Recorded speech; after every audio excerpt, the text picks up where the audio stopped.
Bismillahirrahmanirrahim. Assalamualaikum warahmatullahi wabarakatuh. Innal hamdalillah nahmaduhu wa nasta'inuhu wa nastaghfiruh wa na'udzu billahi min syururi anfusina wa min sayyiati a'malina. May yahdihillahu fala mudilla lahu wa may yudlil fala hadiyalah. Asyhadu an la ilaha illallah wahdahu la syarikalah wa asyhadu anna Muhammadan abduhu wa rasuluh la nabiyya wa la rasula ba'dah. Allahumma salli wa sallim wa barik ala nabiyyina Muhammadin wa ala alihi wa ashabihi wa man tabi'ahum bi ihsanin ila yaumiddin. Amma ba'd. Hadirin jamaah salat subuh rahimani wa rahimakumullah. Sebelum kajian kita mulai, ada hal yang ingin kami sampaikan, amanah dari saudara kita atau bendahara masjid ya, Bapak Rusdi, bahwa insyaallah hari ini ya, di kediaman beliau akan melaksanakan prosesi akad nikah dan walimatul urus ya, putri beliau yang pertama. Maka mengundang dan mengingatkan kembali bagi para jamaah sekalian, baik yang mendapatkan undangan secara langsung ataupun ya secara lisan pada saat ini, untuk bisa berhadir di kediaman beliau dalam rangka ya bersama-sama berbahagia dan bergembira dengan kegiatan ataupun pernikahan dari anak saudara kita Bapak Rusdi, yang insyaallah ya dimulai pada pukul 10 sampai dengan selesai pada hari ini di Gang Hasta, Jalan Pierre Tendian ya, nomor 26 di kediaman beliau. Tahniah kita ucapkan kepada beliau ya, sebagai bentuk ya, ketika saudara kita bahagia, maka orang yang beriman ya akan merasakan kebahagiaan itu pula ya. Inilah tanda bahwa di dalam diri kita ada rasa iman, bahwa ketika melihat saudara bahagia, kita pun ikut bahagia. Dan sebaliknya, ketika orang ya tidak memiliki rasa iman di dalam dirinya, bahkan memiliki rasa hasad dan dengki, maka ketika melihat saudaranya berbahagia, dia tidak merasa bahagia, bahkan dia merasa tidak suka dan lain sebagainya. Hadirin yang berbahagia rahimakumullah, kami juga memohon maaf seyogyanya pada kesempatan ini yang mengisi Ustadz Dr. Daniar, tapi beliau berhalangan karena ada kegiatan di luar Kabupaten Pasir ya. Kami diamanahi untuk ya, mengisi ya, beberapa waktu di kesempatan subuh Ahad ini. Hadirin yang berbahagia rahimakumullah, kita diperintahkan oleh Allah Subhanahu wa taala untuk senantiasa ya, bersyukur dalam menjalani kehidupan ini ya. Karena apapun yang kita alami dan rasakan ya, semuanya itu adalah atas kehendak ya, dan pemberian dari Allah Subhanahu wa taala.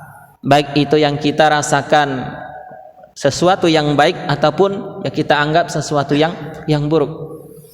Maka kata Rasulullah sallallahu alaihi wasallam, sangat menakjubkan urusan orang yang beriman itu ya. Kenapa menakjubkan? Kenapa luar biasa? Karena bagi orang yang beriman, apapun keadaannya, seperti apapun kondisinya, semuanya menjadi kebaikan bagi dirinya ya.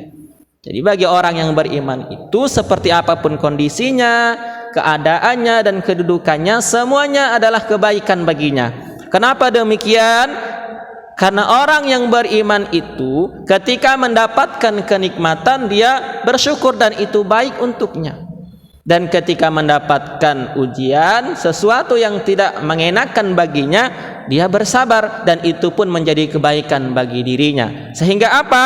Tidak ada sesuatu yang negatif sesuatu yang buruk jika orang yang beriman selalu memandang ya apa yang dia rasakan, apa yang dia alami, apa yang dia dapatkan merupakan kehendak dari Allah Subhanahu wa taala. Karena pada hakikatnya memang seperti itu. Ketika kita mendapatkan ujian sesuatu yang tidak mengenakan, berarti Allah akan mengangkat derajat kita. Sebagaimana ketika kita ingin ya naik kelas, ingin ke jenjang berikutnya di dunia pendidikan, bahkan ketika kita ingin naik jabatan, ada ujiannya, ada tesnya ya. Begitu juga dalam menjalani kehidupan ini. Kalau kita ingin diangkat derajatnya oleh Allah Subhanahu wa taala, maka kita harus melewati ujian demi ujian. Dan ujian yang paling terberat itulah ujian orang-orang yang soleh. Dan di antara orang-orang yang soleh yang paling berat ujiannya ujian para nabi dan rasul. Kenapa demikian? Karena derajat mereka tinggi di sisi Allah Subhanahu wa taala. Jadi ketika kita melihat ada orang hidupnya diuji terus, jangan kita katakan ini gara-gara banyak dosanya, ini gara-gara ya buruk yang dia lakukan dalam kehidupannya. Belum tentu. Bisa jadi Allah akan mengangkat derajatnya setinggi-tingginya dengan ujian tersebut ya.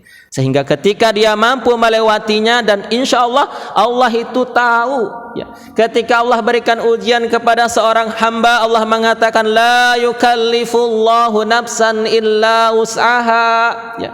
Allah itu tidak akan memberikan ujian, tidak akan memberikan beban kepada seorang hamba ya, kecuali Allah tahu dia mampu melewatinya. Hanya saja kadang-kadang kita tidak sabar untuk menghadapinya ya, tidak sabar untuk melewatinya, sehingga apa ya, derajat kita ya tidak seperti yang Allah harapkan, setinggi-tingginya di sisi Allah Subhanahu wa taala.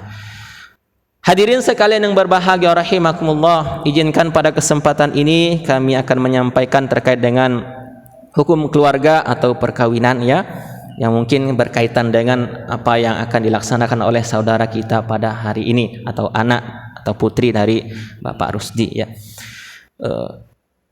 Kami kemarin membaca pula bahwa ya Kementerian Agama akan membuatkan program ya, mulai tahun depan ya akan diwajibkan bagi orang yang ingin menikah ya untuk melaksanakan bimbingan dulu ya. Kalau di perkantoran itu kan ada BIMTEK ya.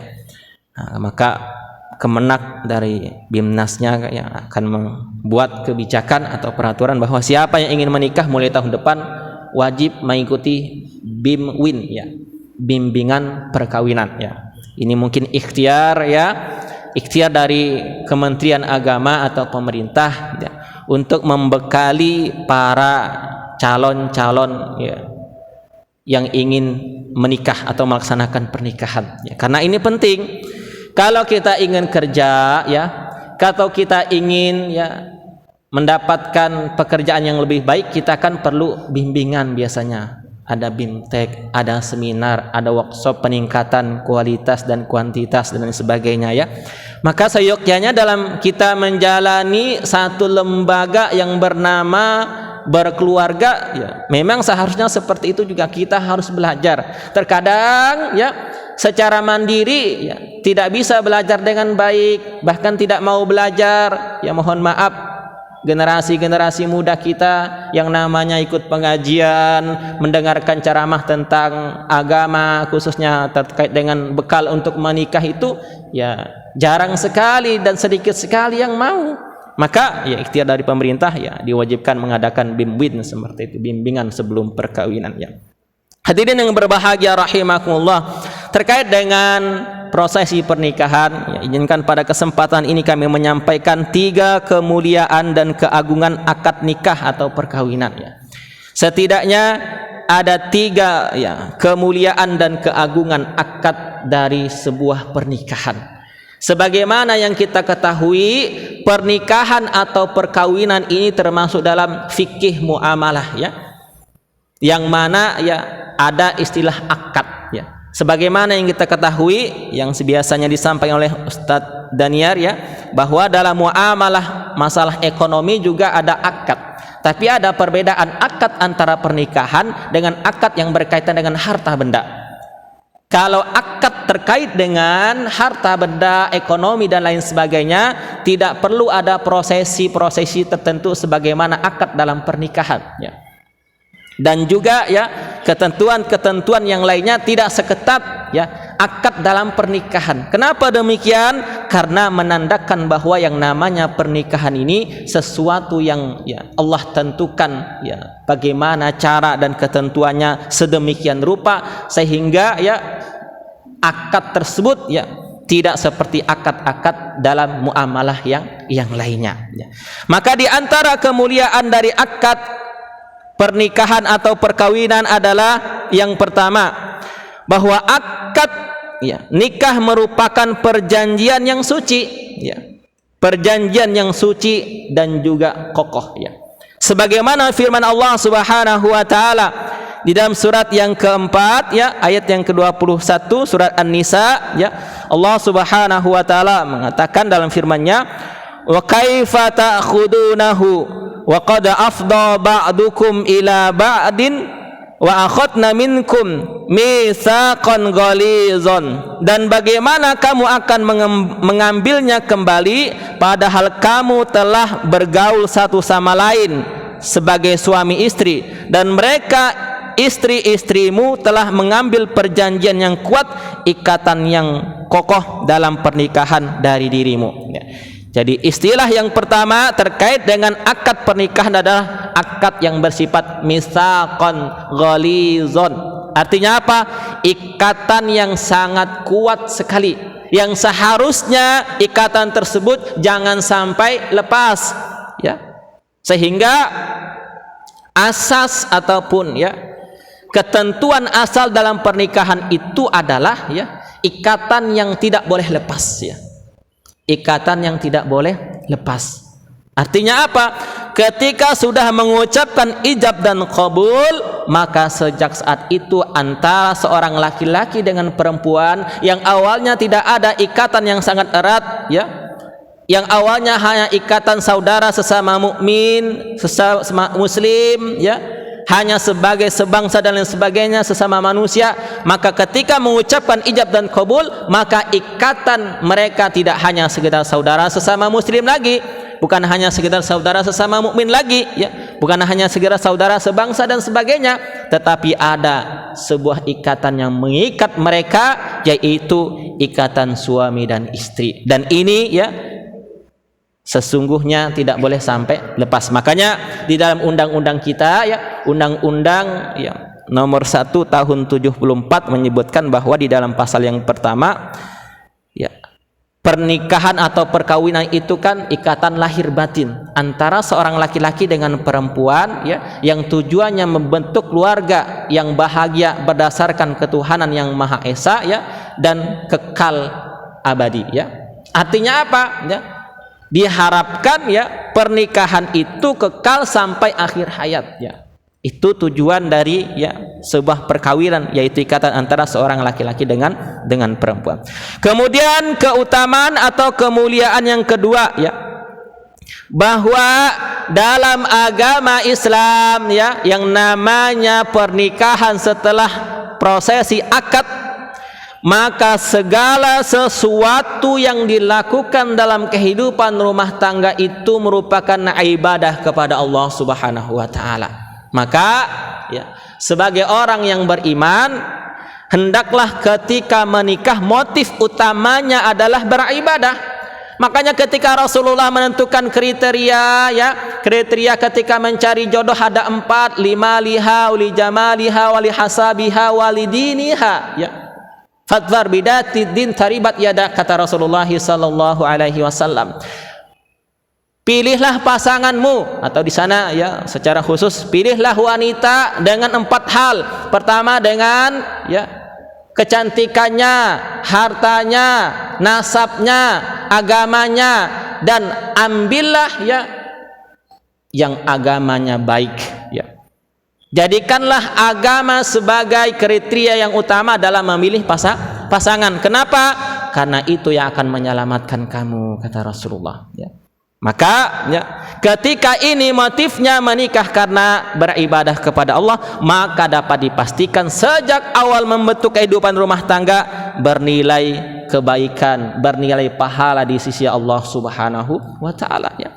Bahkan kalau kita ya perhatikan selama 24 jam sehari semalam yang kita lewatin itu hampir ya sebagian besar merupakan hal-hal ya, yang kita lakukan itu berkaitan dengan rumah tangga kita. Di rumah itu pasti sudah berkaitan dengan rumah tangga. Di tempat kerja, kita kerja untuk apa? Kita kerja untuk keluarga kita. Maka ya dapat dipastikan hampir segala aktivitas kita itu selalu menyangkut dengan kehidupan keluarga kita. Selain itu, sebagaimana yang pernah kami sampaikan juga bahwa memang Rasulullah sallallahu alaihi wasallam menyampaikan ya bahwa ketika seorang menikah maka sama halnya dia dengan ya menyempurnakan setengah agamanya ya. Sebagaimana ya dalam sebuah riwayat dari Anas bin Malik radhiyallahu an ya, idza tazawwajal abadu faqad kammala nisfad din ya, falyattaqillah fin nisfil baqi ya. Kata Rasulullah, jika seseorang menikah maka dia telah menyempurnakan separuh agamanya dan bertakwa kepada Allah Subhanahu wa taala separuh dari yang lainnya ya. Para ulama menjelaskan kenapa menikah ini menjadi setengah agama. Ternyata ya berdasarkan penjelasan ulama bahwa dua sumber dosa utama dalam kehidupan dunia ini adalah perut dan di bawah perut. Ketika seorang menikah berarti ya seyogyanya seharusnya dia sudah terhindar dari sumber dosa yang satu, yaitu yang di bawah perut. Kenapa? Karena apa yang dia inginkan berupa nafsu syahwatnya disalurkan kepada yang diperbolehkan oleh Allah Subhanahu wa taala, yang dihalalkan oleh Allah Subhanahu wa taala. Bahkan ya dalam pernikahan ini ya, mohon maaf, hubungan suami istri itu pun menjadi ibadah bagi kita. Sebagaimana sabda Rasulullah sallallahu alaihi wasallam, hubungan antara suami istri yaitu hubungan badan di antara keduanya adalah sedekah ya. Maka para sahabat bertanya ya, wahai Rasulullah, bagaimana bisa mendatangi istri dengan syahwat kemudian disetubuhi bisa bernilai pahala? Maka Rasulullah berkata, bagaimana pendapatmu jika ada yang meletakkan syahwat tersebut pada yang haram, yang dilarang oleh Allah Subhanahu wa taala, bukankah bernilai dosa? Maka sudah sepantasnya meletakkan syahwat tersebut kepada yang halal, mendatangkan pahala dari Allah Subhanahu wa taala. Kenapa? Karena kebalikan dari ketika melakukan ataupun ya, meletakkan kepada yang dilarang oleh Allah, mendapatkan dosa. Berarti ketika meletakkan ataupun melakukan kepada yang dihalalkan oleh Allah Subhanahu wa taala, maka akan mendapatkan pahala dari Allah Subhanahu wa taala. Subhanallah ya. Maka dalam kehidupan rumah tangga ini luar biasa ya. Segalanya menjadi ibadah ya. Bahkan dalam sebuah riwayat dari An-Nasa'i dijelaskan, semua permainan canda gurau itu yang tidak dalam rangka zikir kepada Allah adalah kesia-siaan ya. Jadi segala aktivitas kita misalnya bercanda, ngobrol ya, dengerin ya, mohon maaf acara-acara yang membuat kita ketawa, stand up comedy dan sebagainya, itu ketika tidak ada zikir kepada Allah di sana, itu adalah sesuatu yang sia-sia yang kita lakukan. Kecuali di dalam 4 hal kata Rasulullah. Kecuali canda ya, tertawa dalam 4 hal. Apa dalam 4 tersebut? Yang pertama ya, canda atau permainan antara seorang suami dengan istri. Jadi ketika kita bercanda, meskipun tidak disebutkan nama Allah, tidak berzikir kepada Allah di sana dengan antara suami dengan istri ya, ngobrol kemudian melakukan permainan-permainan, bahkan Rasulullah kan ya, berlomba lari dengan istri beliau kan ya. Dan itu adalah bernilai ibadah.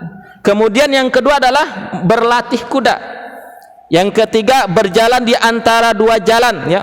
Kemudian yang keempat adalah belajar berenang. Selain dari 4 hal ini kata Rasulullah, ketika kita melakukan hal-hal yang tidak dalam rangka berzikir kepada Allah Subhanahu wa taala, maka itu adalah perbuatan yang sia-sia, dan perbuatan yang sia-sia adalah sesuatu yang dibenci oleh Rasulullah dan Allah Subhanahu wa taala.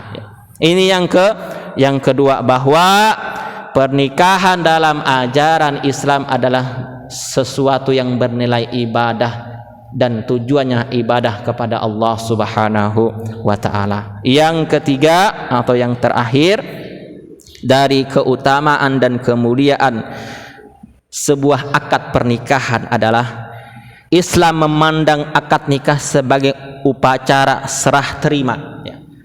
Upacara serah terima apa? Bukan berarti upacara serah terima jabatan, ya, tetapi upacara serah terima amanah dari Allah Subhanahu wa taala.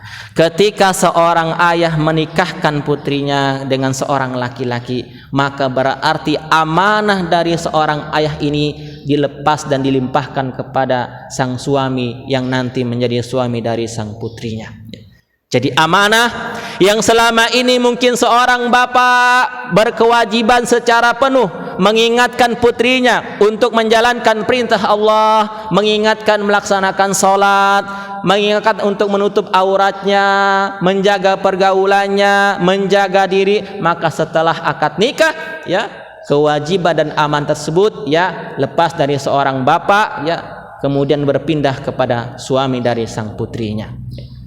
Bahwa, ya, di antara tugas, ya, seorang ayah itu kan kepada anak perempuannya adalah mengantarkan anaknya, ya, untuk menjadi istri dari seorang laki-laki, ya.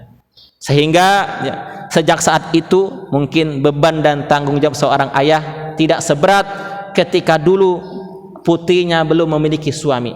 Akan tetapi, ya, tidak sepenuhnya juga lepas. Artinya bahwa seorang ayah pun tetap memiliki kewajiban untuk mengingatkan anak-anaknya secara umum, tetapi secara khusus amanah yang dia emban sebagai wali, ya, itu sejak, ya, memiliki suami sang putrinya maka berpindah kepada suaminya. Artinya ketika seorang laki-laki menikah dengan seorang perempuan, maka tanggung jawab dirinya adalah untuk ku anfusakum wa ahlikum naro, kepada istri dan anak-anaknya nanti. Bahkan amanah ini bukan hanya kepada istrinya, nanti pun akan berdampak kepada yang lainnya, amanah kepada anak-anaknya, ya. Ini merupakan tanggung jawab yang tidak mudah bagi kita dan sangat berat sekali. Menggandeng istri, menggandeng anak keturunan untuk masuk ke dalam surganya Allah Subhanahu wa taala ternyata tidak semudah yang kita katakan dan bayangkan. Itu sangat berat sekali. Makanya tugas dari seorang laki-laki ini, ya, sangat berat sekali. Bahkan kata Ustaz Abdul Somad, kita di Indonesia ini sangat beruntung sekali, ya. Tidak seperti, ya, orang-orang Arab di zaman Nabi dulu, ya. Orang-orang Arab di zaman Nabi dulu itu sangat memuliakan perempuan, ya. Bahkan mohon maaf, ya, perempuan itu dimuliakan, ya, tidak diberikan tugas ini dan itu, diberikan tugas-tugas kehidupan rumah tangga itu semuanya kepada pembantu bagi orang-orang kaya di zaman Arab. Bahkan untuk menyusui saja kan di zaman Nabi itu bukan istri yang menyusui anaknya, tapi dicarikan siapa yang mau menyusui, disewa, dibayar yang menyusui tersebut. Itu di zaman Nabi. Alhamdulillah kita di Indonesia kan hampir, ya, semuanya dan rata-rata yang menyusui anak kita adalah istri kita. Artinya apa? Artinya memang menjadi seorang laki-laki dan seorang suami ini tidak mudah dan berat tanggung jawabnya. Bukan hanya persoalan mencari nafkah, ya, bukan hanya persoalan untuk kehidupan di dunia ini, tetapi juga untuk kehidupan di akhirat nanti. Nafkah sebagaimana yang kami sampaikan sebelumnya bukan hanya persoalan makan, minum, harta benda dan sebagainya, tetapi nafkah secara batin juga perlu kita perhatikan. Ilmu agamanya perlu kita perhatikan. Ibadahnya kepada Allah Subhanahu wa taala kita perhatikan. Karena apa? Karena itu nanti akan berdampak kepada kehidupan kita dan keluarga kita di dunia maupun di akhirat. Ketika seorang istri, ya, menjadi istri yang solehah, yang taat kepada Allah Subhanahu wa taala, ya, itu kemungkinan besar memiliki anak-anak yang pun taat kepada Allah Subhanahu wa taala. Berbeda, ya. Dalam Al-Qur'an dijelaskan ada suami yang soleh, bahkan Nabi memiliki istri yang tidak taat kepada Allah, maka anak-anaknya ikut ibunya. Tapi dijelaskan di dalam Al-Qur'an juga ada suami yang tidak taat kepada Allah Subhanahu wa taala, tapi istrinya, ibu dari anak ini solehah, takut kepada Allah Subhanahu wa taala, taat kepada Allah Subhanahu wa taala, maka anak-anaknya pun ikut dengan ibunya. Inilah luar biasanya peran seorang ibu. Maka ada yang mengatakan salah satu yang menyebabkan hancurnya peradaban manusia, hancurnya peradaban Islam adalah ketika orang yang ingin menghancurkan peradaban Islam mampu menghancurkan peran dari seorang ibu atau seorang istri. Kenapa? Karena istri ini sangat luar biasa perannya dalam mendidik anak, dalam memberikan contoh kepada anak, dalam membimbing anak dan seterusnya. Jadi tidak menjamin seorang suami misalnya soleh tapi istrinya tidak solehah, itu menciptakan generasi yang soleh dan solehah.